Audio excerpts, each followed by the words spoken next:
जैसे ये शोर मचा रहे थे, पूछ रहे थे अवध ओझा किधर हो, तो 50 मीटर की दूरी पे मेरे संस्थान में आता है कि सर हम 10 लोग हैं और हम इस मूवमेंट को लीड कर रहे हैं और हम चाहते हैं कि आप हमारे साथ आकर वहां पर खड़े हो जाएं। तो मेरे लिए भी एक बात होती कि हाँ ये लड़के आए हैं।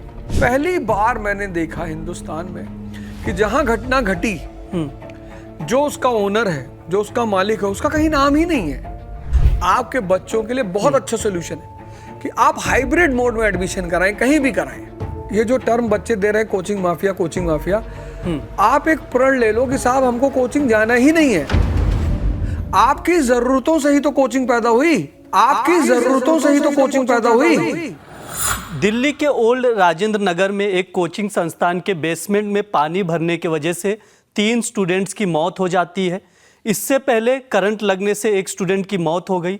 स्टूडेंट्स जो हैं राजेंद्र नगर, मुखर्जी नगर, अलग अलग जगहों पर लगातार विरोध प्रदर्शन कर रहे हैं। जो उनकी सबसे बड़ी डिमांड है, जो कि हमने चाहा कि उसी डिमांड पर बात की जाए, उनकी मांग ये है कि जो हमारे लिए बात करते हैं, जो हमारे प्रोफेसर हैं, वो हमारे लिए खड़े क्यों नहीं हो रहे हैं। तो हमने इसीलिए बात करने के लिए अवध सर को बुलाया। अवध ओझा सर, दैनिक जागरण में आपका बहुत बहुत स्वागत है। सर, पूरी जो यूपीएससी की तैयारी करने बच्चे यहाँ पर आते हैं, उनका हम आपको पहले बता देते हैं कि रात को 10 बजे से शनिवार को नंद कुमार नायर, जो कि वीडियो हेड हैं दैनिक जागरण के, वो लगातार रिपोर्टिंग किए सुबह 5 बजे तक।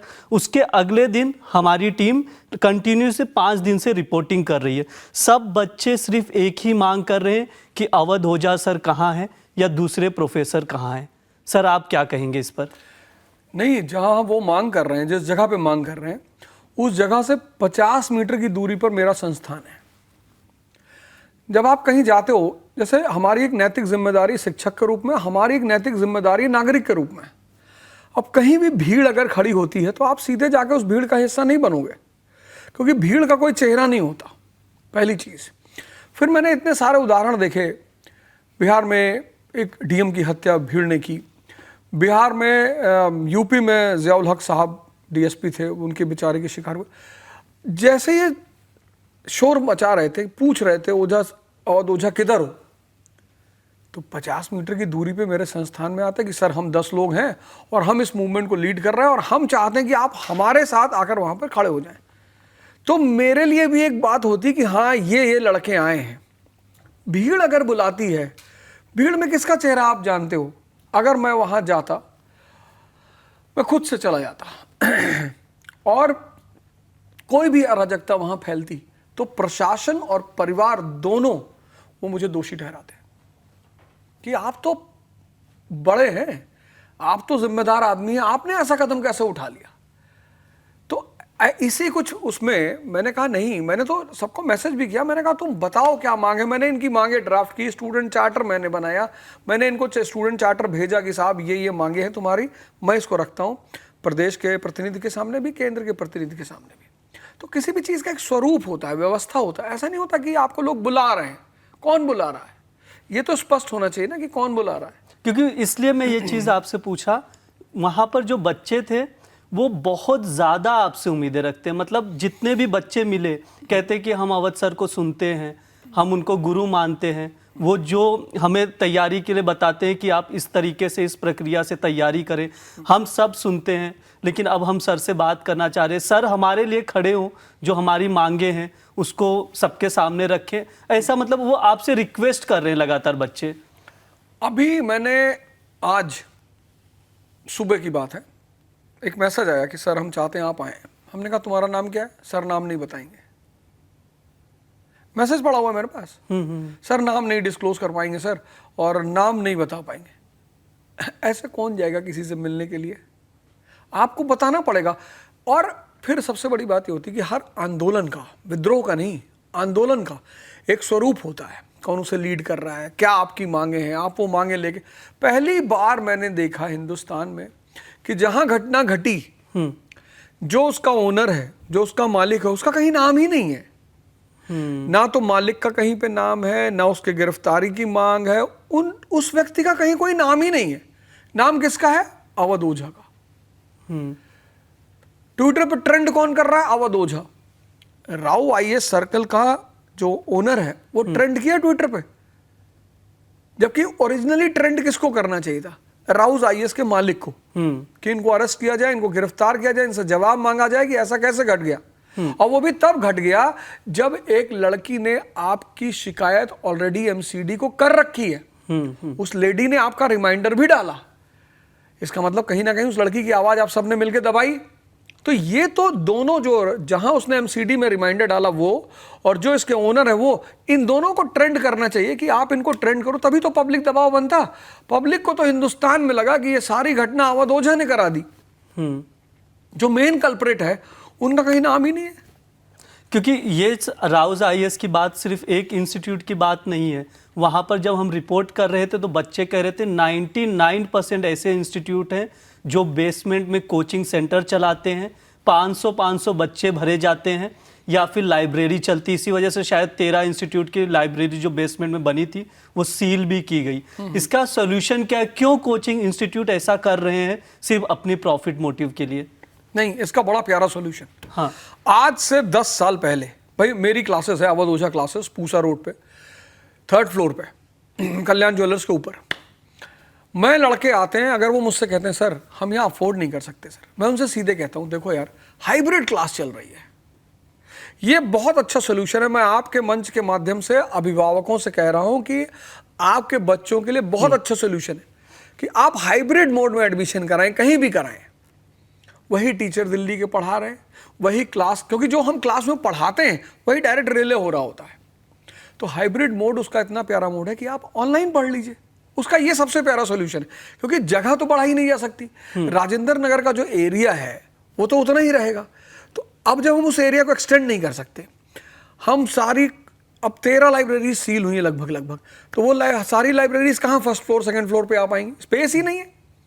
तो जितने लोगों के लिए संभव हो उस बर्डन को कम करें और अपने शहरों में वहाँ लाइब्रेरियाँ ज्वाइन करें, अपने घर में रहें।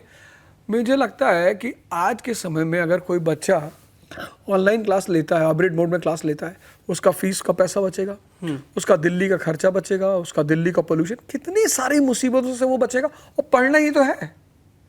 और जो लाइब्रेरी का माहौल आपको यहाँ मिलेगा वो इंदौर में नहीं मिलेगा, वो भोपाल में नहीं मिलेगा, वो इलाहाबाद में नहीं मिलेगा, सारा माहौल मिलेगा।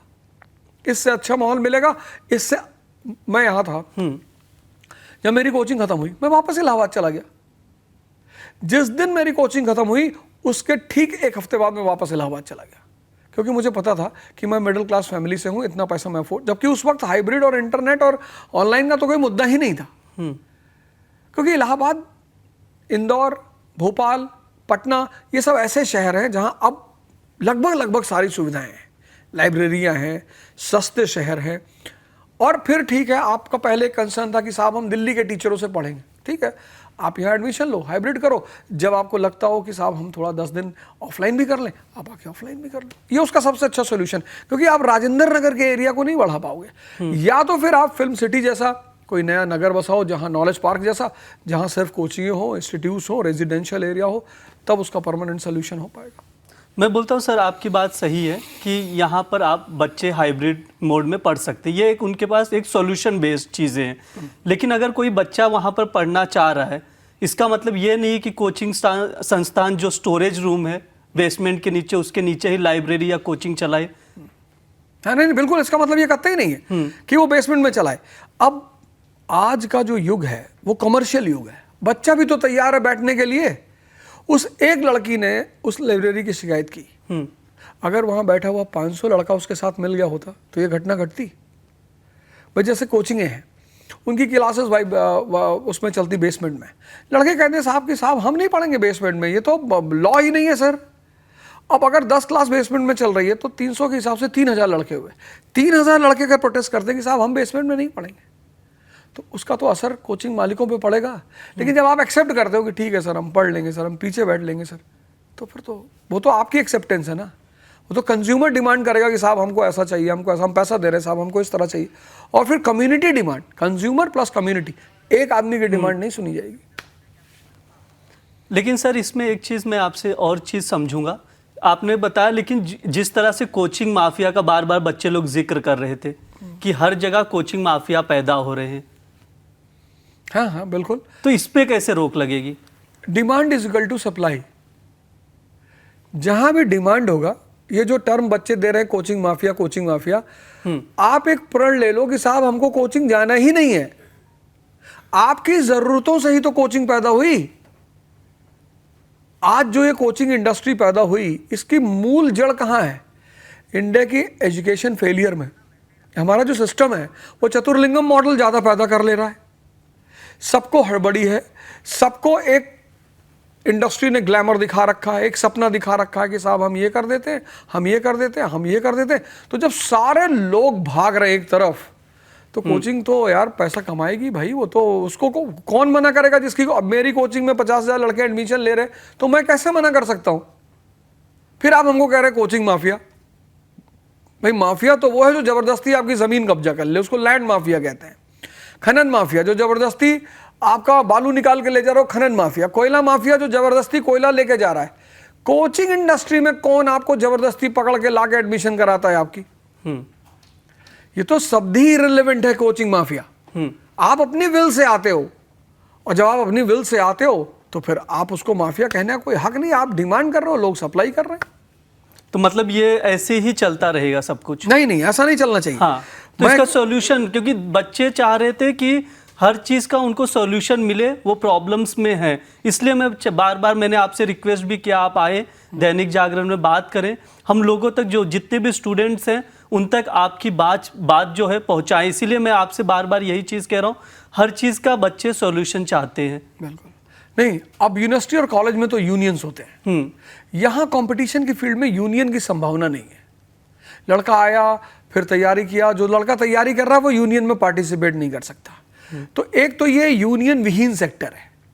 यहाँ किसी के, चाहे वो लैंडलॉर्ड हो, चाहे कोचिंग वाला हो, चाहे वो रूम रेंट वाला हो, चाहे ब्रोकर हो, किसी के ऊपर कोई दबाव नहीं है। अच्छा, बिना दबाव के हर व्यक्ति निरंकुश हो जाता है। तो जहां यूनियन की संभावना नहीं है, वहां सरकार को रेगुलेशन करना चाहिए। फी का रेगुलेशन कर दे, रूम रेंट का रेगुलेशन कर दे, ब्रोकरेज का रेगुलेशन कर दे, तो इससे लड़कों को बहुत सुविधा मिलेगी, क्योंकि यूनियन की तो संभावना नहीं है। बिल्कुल, क्योंकि जब 3 बच्चे मरे, उससे पहले एक बच्चे का मैंने बताया आपको करंट लगने की वजह से मरी, टोटल ये लगातार चलते आया। तो उनका यही कहना है कि एमसीडी भी सोई हुई थी क्या? जब उसके बाद जब डेथ हुई, उसके बाद वो सील कर देते हैं। उसके पहले एक्शन क्यों नहीं लिया जाता? जब कोई इलीगल कंस्ट्रक्शन करता है तो एक्शन क्यों नहीं लिया जाता? यही बच्चे लोगों का बार बार, यही स्टूडेंट्स जितने भी थे वो यही सवाल कर रहे थे। आज ये जो हमारे बच्चे आवाज़ उठा रहे हैं, मैं फिर वही बात कहूँगा कि अगर ये सब उस लड़की के साथ खड़े हो जाते तो ये दिन देखने को मिलता ही नहीं। हम जब किसी व्यवस्था को स्वीकार कर लेते हैं, जैसे हमने मान लिया कि कचहरी में जाना है तो पैसा देना है, बैंक में जाना है, हमने मान लिया, कुछ चीज़ों को हमने मान लिया है कि हमारी ज़िंदगी का हिस्सा है। अब अगर ये घटना नहीं घटती तो इनमें से कोई आवाज़ नहीं उठाता। उसको लगता है यार मैं आया हूं, मेरा काम निकल जाएगा, मैं चला जाऊंगा। वो तो घटना घट गई तो अब सब लोग बाहर निकल कर आ गए। तो आगे क्या सर, आप बच्चे लोगों से मिलने जाएंगे जो स्टूडेंट वहां पे प्रोटेस्ट कर रहे हैं? मैं तो बिल्कुल इन लोगों को आमंत्रित कर रहा हूं कि आओ मेरे इंस्टीट्यूट आओ, मैं वहां पे आपको मिलूंगा, आप हमारे साथ बैठो, डिस्कस करो। और आप में से, मैंने तो आज सुबह एक लड़के को मैसेज किया कि भाई आप 10 लोगों को लेकर आओ, और हम 10 लोगों को लेकर प्रदेश के जो सरकार है उसकी प्रतिनिधि से मिलेंगे और केंद्र सरकार की प्रतिनिधि से मिलेंगे, और अपनी मांग को दोनों को लोगों के सामने रखेंगे कि साहब इतना, चूंकि हम भी इस देश के नागरिक हैं, तो इतना हमारा भला करिए कि ये जो छोटी मोटी चीजें हैं इनको रेगुलेट कर दीजिए। जिससे सबसे बड़ी समस्या रूम रेंट की, बिल्कुल मनमाना रूम रेंट मकान मालिक लेते हैं, बच्चों को परेशान करते हैं। कई केस तो ऐसे हुए हैं जहां मकान मालिकों ने बच्चों को मारा है। बाप रे, कई सारे केस हैं भाई। बच्चे आए हैं बाहर से, कोई बिहार से, कोई तेलंगाना, कोई तमिलनाडु, कोई केरला, अब वो तो यहाँ लड़ नहीं सकते। सही बात है। तो एक तो दबाव काम करना चाहिए, बिना दबाव के तो ये चीजें अभी सॉल्व नहीं होने वाली हैं। आपने रेंट की बात की, जब हम लोग रिपोर्ट कर रहे थे तो हमें एक ऐसे स्टूडेंट मिला, वो बता रहा था कि जब वो इनिशियली आया यहाँ पर तैयारी करने तो 20 से 25 हज़ार रुपये उसके पिताजी ने भेजे। वो जो इतना ज़्यादा रेंट था, 17 या 18 हज़ार बता रहा था, उसका रेंट ही था कि उसने रेंट ही भर दिया, उसके बाद खाने तक के पैसे नहीं बचे। उसके पास जो कमरा था, वो बता रहा था कि माचिस की जो डिब्बी होती है, उतने छोटे छोटे कमरे होते हैं कि अगर वो ठीक से सामान ना रखे तो सोने तक की जगह नहीं मिलती। बिल्कुल। तो इसका मतलब कोई तो सॉल्यूशन होगा, क्योंकि जिस तरह से चीज़ें इतना रेंट ओनर उनको परेशान करते हैं। अगर आप कोई शिकायत भी कर दो, जैसे टॉयलेट का पानी तक उनके रूम में आ जाता है, इस चीज़ की अगर वो शिकायत करे तो रूम जो ओनर होता है वो कहता है आप घर खाली कर दो। बिल्कुल। एक्चुअली ब्लू लाइन इतने प्यारी जगह सिचुएटेड है, जो ब्लू लाइन मेट्रो की लोकेशन है, बहुत अच्छी लोकेशन है। ये कोचिंग करने आते हैं, अगर ये ब्लू लाइन में दोनों साइड में एक्सटेंड कर जाएं तो थोड़ा सा राजेंद्र नगर पे प्रेशर कम हो जाएगा। इधर नोएडा 50 तक ही आ सकते हैं। जो 50 का नोएडा का मेट्रो स्टेशन है, वहां से चूंकि मैं गया हूं लगातार 2 साल, वहां से 40 मिनट का रन है, 40 मिनट्स। और बहुत सारे लड़के इधर रहते हैं, क्योंकि जब मैं जाता था तो मुझे मेट्रो में बहुत सारे लड़के मिलते हैं। तो नोएडा का सेक्टर 50 जहां तक मेट्रो आती है, और उस तरफ हरिनगर, मोती नगर, ये सब जो इलाके हैं उस तरफ तो लड़के फैल सकते हैं। तो अगर ये थोड़ा सा प्रेशर कम करके और अपने आप को थोड़ा सा कि साहब हम मेट्रो में ही न्यूज़पेपर पढ़ लेंगे, थोड़ा सा एक्सपैंड होना चाहें, तो राजेंद्र नगर पे दबाव कम होगा और इनको सुविधाएं भी मिलेंगी। और जो बार बार जो इंस्टीट्यूट की फीस स्ट्रक्चर की भी बच्चे लोग ने, जो स्टूडेंट्स हैं वहाँ पर बात कर रहे हैं कि 2, 2.5, 3 लाख रुपए लिए जाते हैं। उसके बाद भी बहुत सारे कोचिंग संस्थान जो वादे करते वो भी पूरे नहीं करते। सबसे अहम बात ये थी कि जो लाइब्रेरी बेसमेंट में भी बनी थी वो भी 4 से 6 हज़ार रुपये फीस लेती थी। उनके लिए काफ़ी ज़्यादा ये दिक्कतें हैं, जो इसलिए मैं बार बार ये पॉइंट रेस कर रहा हूँ, क्योंकि सबसे ज़्यादा फीस का दिक्कत है जो स्टूडेंट्स हैं वहाँ पर। एक्चुअली ऐसा नहीं कि सिर्फ बच्चे परेशान हैं, टीचर भी बहुत परेशान है। तो बेचारे बोलेंगे नहीं तो अनऑर्गेनाइज सेक्टर है, उनकी तो नौकरी चली जाएगी। ज़्यादातर कोचिंगें हर साल अपनी फीस बढ़ाती हैं, पर टीचरों का पैसा कोई नहीं बढ़ाता, स्टाफ का पैसा कोई नहीं बढ़ाता। ऐसा नहीं बच्चे परेशान हैं, स्टाफ भी परेशान है, टीचर भी परेशान है। तो इसी बात पर तो मैं कह रहा हूँ कि सरकार को एक रेगुलेशन लाना चाहिए कि आपकी कैप, जो आपकी लिमिट कैप है वो इतनी है, इसके बाद अगर आप क्रॉस करेंगे तो आपको आंसर देना पड़ेगा कि साहब इन वजहों से, चूंकि हमारा खर्चा बढ़ गया या ये हो गया, ऐसा हो गया, तो आपको उसको देना पड़ेगा कि साहब हम इस एक्सपेंडिचर की बढ़ने की वजह से अपनी फीस बढ़ा रहे हैं और ये वजह है, ये एविडेंसेस हैं। बार बार फायर एनओसी का जिक्र हुआ इस केस में भी राउ आईएएस के एकेडमी में कि फायर एनओसी नहीं है, और जो बेसमेंट एरिया था उसको स्टोरेज के लिए दिया गया था, जो सर्टिफिकेट था उसमें लाइब्रेरी बनाई गई। तो मैं एक चीज़ समझना चाहूँगा, जो आपकी संस्थान है या दूसरी संस्थान, क्या ये सब फायर एनओसी पहले से लेकर रखते हैं या नहीं? मेरा संस्थान अवध ओझा क्लासेस जो है, जब मैंने लिया, गुप्ता जी हमारे ओनर हैं, तो गुप्ता जी की बेसमेंट खाली पड़ी है, आज भी पड़ी है, आज भी खाली है। उन्होंने हमसे कहा ओझा जी हम आपको 4 लाख रुपए कम में दे देंगे। मैंने कहा भाई साहब मैं बेसमेंट में क्लास लिया हूँ, वहाँ दम घुटता है, बेसमेंट लेनी ही नहीं है। और चूंकि उन्होंने अभी नई बिल्डिंग बनाई है तो उनके पूरे सेफ्टी कंप्लायंसेस, मैं तो चाहूंगा कि आप अपनी टीम लेकर आएं और वहां एक शूट करें और उसको दिखाएं कि साहब एक एक सेफ्टी कंप्लायंस का मैंने ध्यान दिया। अभी कल मुझे पता चला कि सिर्फ बिल्डिंग के सेफ्टी कंप्लायंस से काम नहीं चलेगा, कोचिंग को पर्सनली भी एनओसी लेना पड़ेगा। तो हमने उसके लिए भी कल फाइल कर दिया कि ठीक है, बिल्डिंग का एनओसी तो पहले से ही है, हम कोचिंग का भी ले लेंगे। सर एक चीज़ मैं और जानूंगा, जैसे विकास दिव्यकीर्ति का मैं जिक्र इसलिए करूंगा, कल उन्होंने भी इंटरव्यू दिया। आप और विकास दिव्यकीर्ति 2 जन को सबसे ज़्यादा सुना जाता है इस देश में, जो यूपीएससी की तैयारी करते हैं। मैं ये नहीं समझ पाता हूँ, जब कोई भी जो संस्थान का मालिक है, जब उसके बेसमेंट को सील कर दिया गया है तो कोई अपनी गलती क्यों नहीं मानता? अब ये तो खैर अब मेरा अगर बेसमेंट होता तो मैं तो हाथ जोड़ के माफ़ी मांग लेता कि भैया हमसे गलती हो गई, पर मैं अपनी ही जिम्मेदारी ले सकता हूँ। मैं किसी पर तो टिप्पणी करने का मेरा अधिकार नहीं है, लेकिन मेरा बेसमेंट होता तो मैं हाथ जोड़कर माफ़ी मांगता कि भैया हमसे गलती हो गई और आइंदा से मैं कभी बेसमेंट में कोई क्लास नहीं चलाऊंगा। और जो दिल्ली में जितने भी राजेंद्र नगर में कोचिंग इंस्टीट्यूट है, मैं इसलिए ये चीज़ पूछ रहा हूँ क्योंकि बहुत सारे स्ट्रक्चरल डिफरेंसेस हैं। तो मैं आपके क्लासेस से और जो यहाँ पर बाकी क्लासेस इसमें डिफरेंस समझना चाहूँगा। नहीं, सिर्फ मेरी क्लास नहीं, हाँ। वहाँ पे बहुत सारे इंस्टीट्यूट हैं जिन्होंने सेफ्टी कंप्लायंसेस पूरे कर रखे हैं। ऐसा नहीं है कि मैंने ही कर रखा है, सिर्फ अवध ओझा क्लासेस ने नहीं कर रखा। कई इंस्टीट्यूट्स हैं जिनकी अभी नए कंस्ट्रक्शन हुए, वहाँ जितने भी नए कंस्ट्रक्शन हुए हैं उनकी सेफ्टी कंप्लायंस पूरी है, पर जो पुराने हैं वो जुगाड़ पे ही चल रहे हैं। प्रोटेस्ट चल रहा है बच्चों लोगों का लगातार। मैंने स्टूडेंट्स का आपको जिक्र किया कि हम लोग 5 दिन से रिपोर्ट भी कर रहे हैं। बच्चे एक दिन थक जाएंगे, वापस चले जाएंगे, क्योंकि उन्हें भी तैयारी करनी है और परीक्षा देनी है यूपीएससी। क्योंकि कोई भी आदमी जानबूझ के किसी चीज़ के लिए प्रोटेस्ट करने तो आएगा नहीं, कुछ दिक्कतें हैं, परेशानी, इसलिए वो प्रोटेस्ट कर रहा है। मैं आपसे फिर यही चाहूँगा कि कल वो चले जाएंगे, आप उनके लिए खड़े हैं आज, कल भी खड़े रहेंगे? मैं आज भी खड़ा हूं, मैं कल भी खड़ा रहूंगा, और अगर वो मेरे साथ जाएंगे तो भी और नहीं जाएंगे तो भी। हालांकि मैं कोशिश करूंगा कि वो मेरे साथ चलें। अगर वो मेरे साथ चलेंगे तो मैंने कहा मैं ज्ञापन दोनों प्रतिनिधियों को दूंगा कि सरकार को ये कहना ना रहे कि साहब हमें इन सब चीजों का कोई अंदाजा नहीं था, ना हमें ऐसी कोई सूचना थी। तो सरकार को अवगत कराना बहुत जरूरी है। एजुकेशन सेक्टर में मतलब जो पॉलिसीज हैं, जितनी भी चीजें, आपको क्या लग रहा है कहाँ डिफेक्ट है, क्या क्या बदलाव करने की जरूरत है? मैंने तो एक मूवी देखी, 3 इडियट। अब उस मूवी ने एजुकेशन सिस्टम की सारी कमियों को उजागर किया। एक तो रटना, चतुर्लिंगम उसी का मॉडल है कि वो चमत्कार को बलात्कार बना दे रहा है।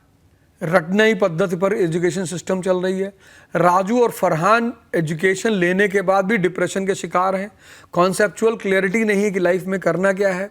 तो वो जो रैंचो मॉडल है, क्यूरियोसिटी होनी चाहिए, क्वेश्चन पूछना चाहिए, पर्सनैलिटी का भी डेवलपमेंट होना चाहिए। आज आप देखो कितने सारे बच्चे, छोटे छोटे बच्चे कितना डिप्रेशन का शिकार है।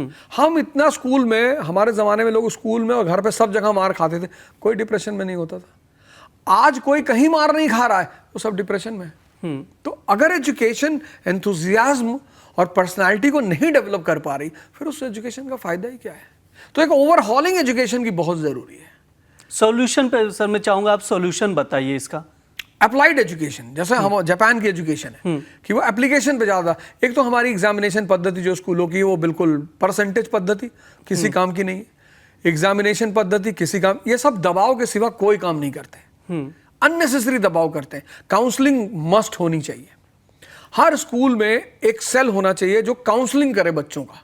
बहुत सारी बातें जो बच्चे अपने पेरेंट्स से नहीं कह सकते, बहुत सारी बातें जो बच्चे अपने टीचरों से नहीं कह पाते। तो अगर हम काउंसलिंग सेल रखें, भाई क्रिश्चियन चर्चों में क्या होता है कि आप जाके फादर को अपनी बात बता सकते हैं कि साहब हमने ऐसा किया, हमने ऐसा किया, अब मैं क्या करूं।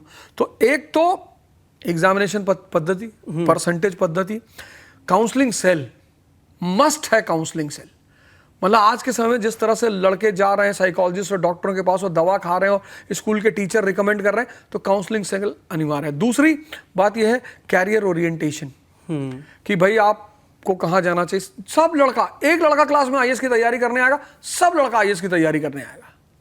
तो ऐसा थोड़ी होता है कि हर आदमी का दिल आईएएस में लगता है। कोई पायलट भी बन सकता है, कोई इंजीनियर बन सकता है, कोई जर्नलिस्ट बन सकता है, कोई डॉक्टर बन सकता है। कितने सारे दरवाजे खुले हुए हैं। तो ये सारे काम एजुकेशन लेवल पर अब सरकार को इम्प्लीमेंट एजुकेशन पॉलिसी के अंतर्गत करना चाहिए। मैं जब रिपोर्टिंग कर रहा था वहाँ पर दैनिक जागरण की पूरी टीम थी। मैं बार बार इसलिए जिक्र कर रहा हूँ क्योंकि हमसे ये सवाल पूछे गए कि अगर आपको अवध सर, आपसे कभी बात हुई तो अवध सर से ये सवाल पूछना, और उनसे हम चाहते हैं कि वो हमारी बात समझें और हमारे लिए कुछ सॉल्यूशन निकालें, चाहे सरकार के थ्रू या अपनी बात रखकर लोगों के सामने। क्योंकि इसलिए मैं आपसे ये सवाल पूछूंगा। वहाँ पर एक लड़की मिली जो कि वहीं की पिछले 3 से या 4 साल से तैयारी कर रही थी। वो बता रही थी जब से वो आई है उसे फूड पॉइजनिंग की सबसे ज़्यादा दिक्कत हो रही है, क्योंकि वहाँ पर जो खाना मिलता है या पीजी का हुआ या जो बाहर, वो काफ़ी ख़राब खाना मिलता है। फूड पॉइजनिंग की सबसे ज़्यादा उन बच्चों को परेशानी हो रही है। फूड पॉइजनिंग की परेशानी हो रही है। एक्चुअली चक्कर ये है कि ये दिन भर पढ़ाई करते हैं, तो खाना बनाना शायद इनके उसमें है नहीं, बस की बात है नहीं। चैलेंजेस भी बहुत ज़्यादा हैं, लोगों ने कमरे ले रखे, किचन तो है नहीं किसी के पास। तो मैं तो यही कहूँगा कि बेटा देखो, जब तक आपको यहाँ पढ़ना है आप पढ़ लो। अगर गुंजाइश है तो आप, अगर आप बहुत सारे शहर ऐसे हैं जहाँ पे आप नहीं जा सकते, जैसे गोंडा शहर है, तो गोंडा से सटा हुआ इलाहाबाद है, गोंडा से सटा हुआ लखनऊ है। ऐसे जो रीजनल सेंटर्स हैं छोटे छोटे, पूना एक बहुत अच्छा सेंटर, हैदराबाद एक बहुत अच्छा सेंटर, अहमदाबाद बहुत अच्छा सेंटर, चंडीगढ़ बहुत, ये जो छोटे छोटे सेंटर, रीजनल सेंटर्स हैं, अगर हम अपनी पढ़ाई पूरी करने के बाद यहाँ जाएं तो इनकी बड़ी सारी समस्याएं सॉल्व होंगी। और ओनर का कैसे होगा सॉल्यूशन? क्योंकि जो रेंट पे रहते हैं या ओनर हैं वहाँ पर, वो भी हद से ज़्यादा जो ब्रोकरेज हैं पहले, अब मैं आपको इसका एक स्ट्रक्चर बता देता हूँ, जो बताते हैं कि पहले जाओ रेंट भरो, उतने ही रेंट का 2 महीने का उसको ब्रोकरेज दो, फिर उसका डिपॉजिट दो, मतलब इतने ज़्यादा लेयर्स हैं कि उनके पूरे पैसे वहीं पर ख़त्म हो जाते हैं। आपने हाइब्रिड मोड का जिक्र किया है, मैं चाहूँगा इसको आप एक बार अच्छे से समझा दीजिए इन बच्चों को कि हाइब्रिड एजुकेशन कैसे होता है। आप लोग जो भी मतलब आप बता रहे हैं ये सॉल्यूशन, मैं चाहता हूँ हर एक स्टूडेंट समझे इसको अच्छी तरह से। अब जैसे हम लोग यहाँ डिस्कस कर रहे हैं, तो ये तो ऑफलाइन हो गई, हम क्लास में बैठे हुए, एग्जैक्टली यही चीज रिले भी हो रही होगी, जिसको हम लाइव क्लासेस कहते हैं। तो अब पहले लड़के की दिक्कत ये थी कि भाई हम रिकॉर्डेड क्लास नहीं लेंगे, हम लाइव पढ़ेंगे। ठीक है, अब हम यहाँ क्लास ले रहे हैं और लाइव यहाँ पे ऑफलाइन है। अब जो लड़का इंदौर में, भोपाल में, इलाहाबाद में, पटना में बैठा हुआ है, वो लाइव हमें सीधे हमसे पढ़ रहा है। तो पहले की जो चुनौती थी कि रिकॉर्डेड है, पुराना है और रिकॉर्डेड क्लास में जान नहीं होती है, जीवंतता नहीं होती है, वो सब खत्म हो चुका है। हाइब्रिड मोड में जो चीज क्लास में चल रही है एग्जैक्टली वही चीज लाइव चल रही होती है। फिर उसमें जूम सेशंस हो सकते हैं, फिर उसमें कमेंट का सेक्शन होता है। हम लोग एक आदमी बिठाते हैं आंसर्स लेने, क्वेश्चंस लेने के लिए। जैसे क्लास चल रही है, हमने एक आदमी को बिठा दिया कि साहब ये आदमी बैठा हुआ, आप अपने क्वेश्चंस लिखो, हम जब आपको टाइम देंगे कि साहब ये ब्रेक है, अब आप क्वेश्चंस उठाओ, तो आप अपने क्वेश्चंस पूछ लो। तो सब कुछ तो आपको हाइब्रिड मोड में मिल रहा है, वो भी लाइव मिल रहा है, जीवंत। जितने भी नोट्स भी ऑनलाइन सब प्रोवाइड होगा, ये सब चीजें, बिल्कुल बिल्कुल, सारे क्वेश्चंस जो उन लोग मतलब प्री एग्जाम से पहले जो तैयारी करते, क्वेश्चन पेपर सैंपल्स होते, सब चीजों सब की, कुछ ऑनलाइन, सब कुछ लाइव, सब कुछ लाइव। अच्छा, जब हम लोग अयोध्या या जैसे बस्ती हम लोग वो साइड से आते हैं, तो जब हम जाते हैं तो सब बच्चे यही पूछते हैं कि कैसे तैयारी करी, बताई दियो ये वो अवधि में। तो हम चाहते हैं कि तू बताई दियो कैसे तैयारी करे एक तो बच्चा अगर यूपीएससी क्रैक कर चाहत हो तो। नहीं, क्रैक नहीं होगा, फोरेक परी पहले क्रैक तो दूसरा चीज होगा।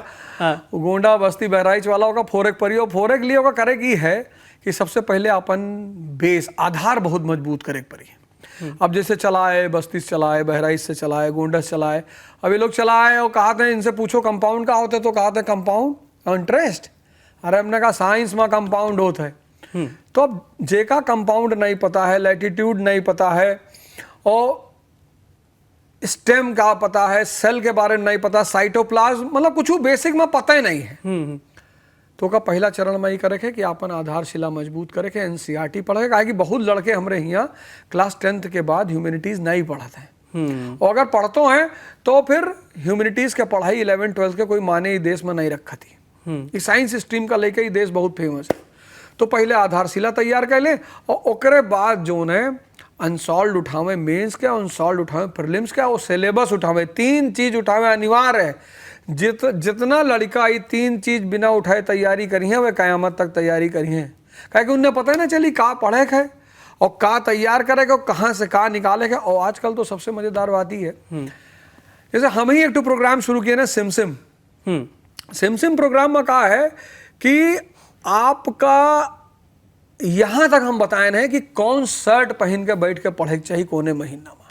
का मतलब ये है कि शुरू से पहला स्टेप का होना चाहिए, दूसरा स्टेप का होना चाहिए, तीसरा स्टेप का होना चाहिए। हमारे एक ऐप है अवध ओझा ऐप, तो वह ऐप पर अगर जाइए तो इन्हें सिमसिम का प्रोग्राम अवेलेबल है, और सब कुछ हर स्टेप बाय स्टेप की पहला स्टेप, दूसरा स्टेप, तीसरा स्टेप। और मैं यही एक साधन है कि अगर आपका कोई डाउट बचिनगा है कि भैया हमें डाउट बच गए, तो आप हमका मैसेज करो, हमारी टीम बताइए, हम आपका पर्सनली वो डाउट के सोल्यूशन देवे। सर वापस हम चलेंगे उसी मुद्दे पर जो प्रोटेस्ट हो रहा है। मैं चाहूँगा, जैसे जब हम रिपोर्टिंग कर रहे थे तो वहाँ से कुछ बच्चे ऐसे थे प्रोटेस्ट के दौरान जो बेहोश हो गए, क्योंकि गर्मी बहुत ज़्यादा है वहाँ पर। गर्मी के वजह से पानी की भी समस्या है, क्योंकि इतने क्राउड में पीने का पानी नहीं मिलना या खाना ठीक से, तो उस वजह से अभी कल तो भूख हड़ताल पर भी आ गए थे स्टूडेंट्स। इस वजह से कुछ बच्चे बेहोश भी हो गए थे, 2 से 3 बच्चे, जो कि मैंने खुद देखा था वहाँ पर। फिर हालांकि उन्हें अस्पताल लेके जाया गया। मैं चाहूँगा कि आप कुछ मैसेज दें और इसका कुछ सॉल्यूशन बताइए, क्योंकि ऐसे अगर प्रोटेस्ट चलता रहा तो उनकी स्टडी भी इफेक्ट हो रही है, और क्योंकि वो मांग कर रहे हैं कि उनको सॉल्यूशन चाहिए, तो स्टडी भी इफेक्ट हो रही है, क्योंकि बच्चे पढ़ने ही आए हैं। कोई जानबूझकर तो ये विरोध प्रदर्शन इस तरह से करता नहीं है। बिल्कुल, देश में डेमोक्रेसी है, पीपल की गवर्नमेंट है, जनता की गवर्नमेंट है, और जनता की आवाज़ जब बहुमत में बदल जाती तो हर आदमी उसको सुनता है। अब जिस तरह से इन्होंने हमको ट्रेंड किया 50-60 हज़ार लोगों ने, अगर ये 50-60 हज़ार लोगों का एक सिग्नेचर कैंपेन चला लें अपनी डिमांड और 60 हज़ार लोगों की सिग्नेचर कैंपेन, तो उसका सरकार पे दबाव बनेगा कि नहीं बनेगा? जितना हमको ट्रेंड किया उतना अपनी मांग को लेकर ट्रेंड करते तो आज सरकार पर बहुत दबाव होता। भाई जहां 1 लाख आदमी इन्वॉल्व हो जाएगा, सरकार तुरंत एक्शन में आएगी कि नहीं आएगी? अब चूंकि ये 10, 12, 50, 100, 200, 500 लोग बैठे हैं, 500 लोगों का क्या दबाव हो सकता है सरकार पे? 10 लाख लड़के आईएएस की तैयारी करते हैं, 5 लाख लड़के एक सिग्नेचर कैंपेन चलाएं, ऑनलाइन सिग्नेचर, किसी को कहीं आने की जरूरत नहीं है। ये क्या करें, एक मेमोरेंडम तैयार करें, एक अपना स्टूडेंट चार्टर तैयार करें, जो इनकी मेन दिक्कतें हैं उसको ये लिखें और उस पर एक सिग्नेचर कैंपेन चलाएं, जिसमें हर आदमी अपनी सहमति दे कि हाँ हमको भी ये चाहिए। और जहां वो सिग्नेचर कैंपेन 50 से 1 लाख पार किया, सरकार उसके बाद खुद ही सख्ते में आएगी कि यार इतने लोग इस कैंपेन से जुड़ते जा रहे हैं, हमें भी तो जवाब देना पड़ेगा असेंबली में। तो इनकी मांगे सुनी जाएगी, इनकी मांगे बिल्कुल सुनी जाएंगी। और हमको ट्रेंड करने से अच्छा था कि हमारे पास चले आते, सब जानते थे ये बगल में अवध ओझा क्लासेस है। हमको तो ये नहीं समझ में आ रहा है कि जब इनको पता था कि जहां ये खड़े हैं वहां से 50 मीटर दूरी पे मेरे क्लास है, इनको मेरे क्लास में आने में क्या दिक्कत थी? उसमें से बहुत से लोग कह रहे हैं हम ओझा सर के स्टूडेंट रहे हैं, तो जब तुम थे मेरे स्टूडेंट तो 10 मिनट वॉक करके मेरे पास आके कि सर ऐसी ऐसी दिक्कत हो गई है, सर आप प्लीज चलिए और बताइए हम लोग अब क्या करें, आप हमारा मार्गदर्शन करिए। क्योंकि वो भगवान मसीहा आपको कहते हैं वो स्टूडेंट्स, क्योंकि जब हम इंटरव्यूज और लोगों से बात भी कर रहे थे तो वीडियोज में उन्होंने ऑफिशियली कहा है कि हम उन्हें भगवान मानते थे।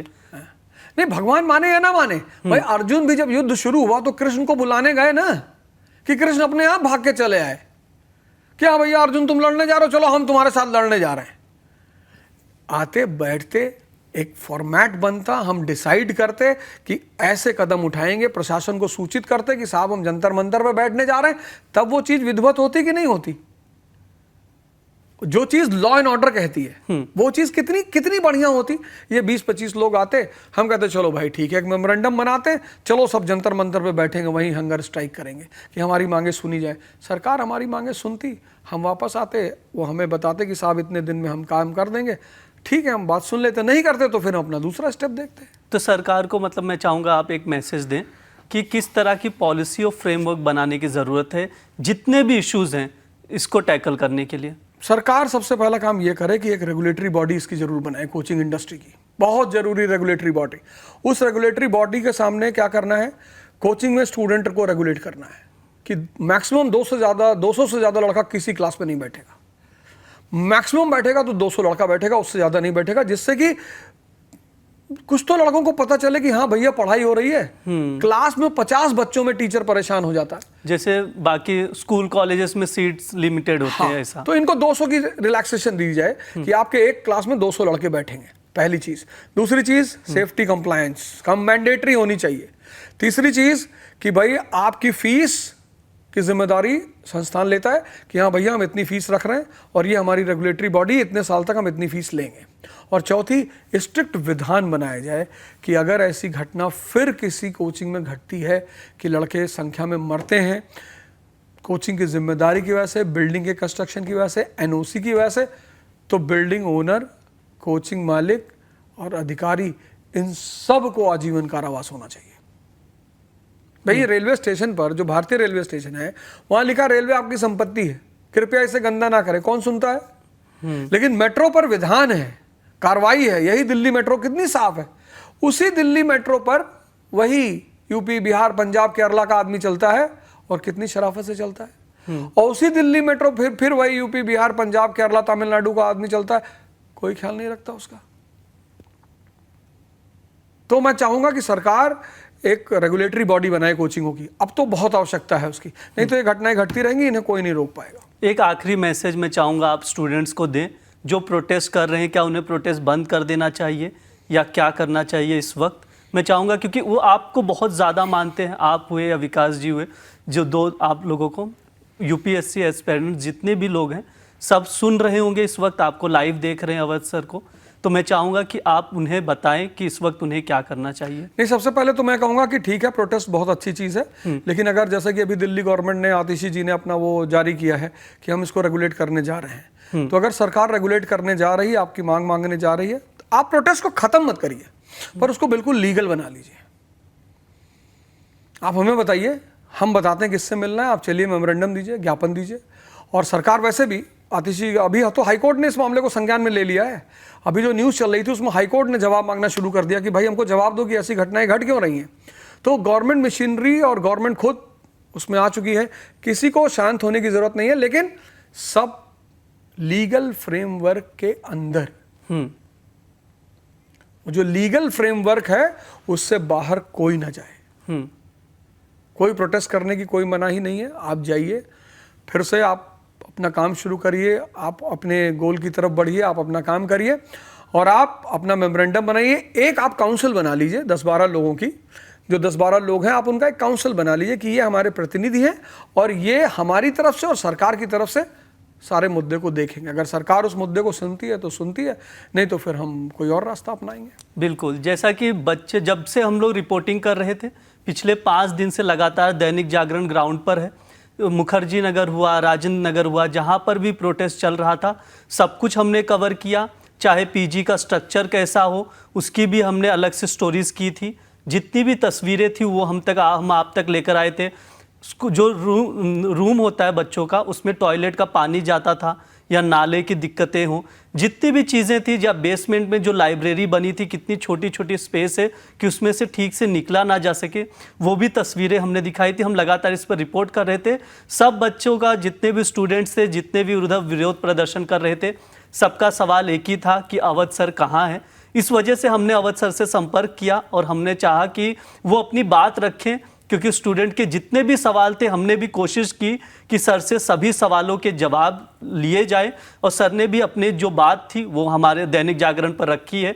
बच्चे सब लाइव भी सुन रहे हैं, शायद उनको ये चीज़ें जितनी भी सर ने कही है, कुछ बातों से सहमति हो सकती है, कुछ बातों से असहमति हो सकती है, लेकिन हम आगे भी रिपोर्टिंग करते रहेंगे। मैं आपको बता दूं, आज भी दैनिक जागरण टीम राजेंद्र नगर जाएगी और जो सर ने जिन्होंने सुन ली है सर की बात, वो ठीक है, और जो बच्चे ये पूछेंगे कि अवध सर कहाँ है, तो उनकी बात जो सर ने कही है वो हम आप उन तक पहुँचाने की कोशिश करेंगे। सर, आप दैनिक जागरण में आए और बच्चों के लिए अपनी बात रखी, उसके लिए बहुत बहुत धन्यवाद। Thank you.